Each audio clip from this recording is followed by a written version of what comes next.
Collector office ముందు వినతి పత్రం ఇచ్చే కార్యక్రమం ఉంది కాబట్టి పోర్పాట కార్యక్రమం ఆలోచన చేస్తే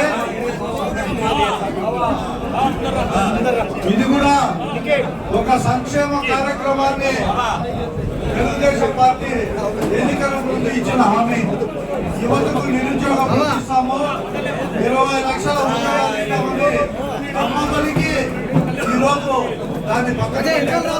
దీనికోసం జగన్మోహన్ రెడ్డి గారు మళ్ళా ఒక ఉద్యమం ఈరోజు ఈ సంక్షేమ కార్యక్రమాలన్నీ అమలయ్యేంత వరకు కూడా ఈ ఉద్యమం కొనసాగుతుంది అని చెప్పి జగన్మోహన్ రెడ్డి గారి సంకల్పం. ఆయనకు మద్దతుగా మనందరము కూడా ఈ ఉద్యమంలో పాల్గొనాల్సిందిగా కోరుకుంటున్నాం.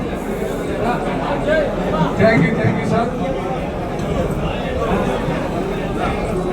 మాట్లాడండి.